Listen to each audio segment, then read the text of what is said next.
Šodien Madonas keramiķa Jāņa Seiksta darbnīcā satraucošs brīdis. Meistars atver savu šā gada pirmo cepli.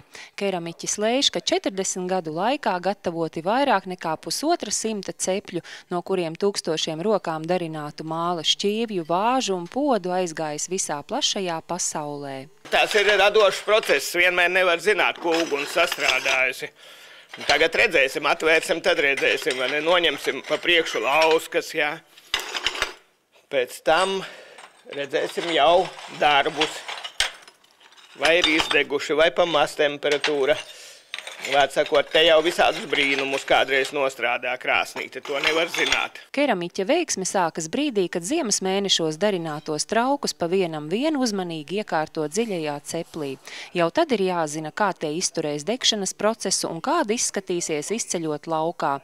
Te ir sava gudrība, kā pārklāt lauskas un sakārtot visu tā, lai gala rezultāts izdotos veiksmīgs. Te ir tādai secībai jābūt, te redziet plauktos visādi.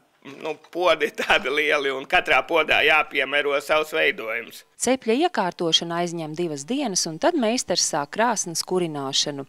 Jānis Seiksts izmanto senāko Latgales keramikas tradīciju un cepli kurina ar malku. Tad jābūt gana meistarīgam, lai uguni notrāpītu gana stipru un gana vienmērīgu. Tradicionāli šos Latgales cepļus saucamos dedzinam pavasaros vai vēlu rudenī, kad ir vēss laiks ārā.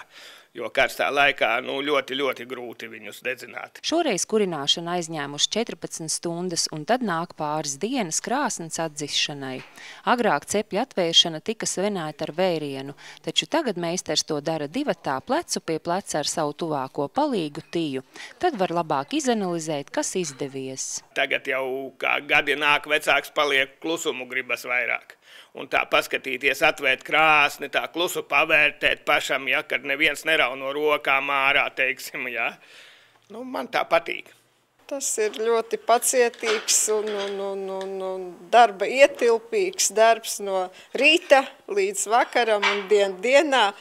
It kā neviens jau nedzen, bet tas laikam tad ir iekšējais dzinulis, kas liek strādāt un strādāt. Prasmīgs amatnieks nekad bez maizes nepaliks, jautāts, kā izdzīvo grūtos laikus, atsmēja keramiķis. Pa ziemu ir sastrādāts gana daudz, pie Jāņa brauc gan ceļotāji, gan pārzemniekam iedauzoties, tā savai iztikšanai sanākot. Amatnieks vienmēr ir izdzīvojis amatnieks. Ja, teiksim, ja es nevaru naudu dabūt, tad es maizi apmainu pret savu darbu. Saprotiet, vai ne? Tā es domāju, ka labs amatnieks nekad nevar pazust. Mēs parasti apspriežam abi divi.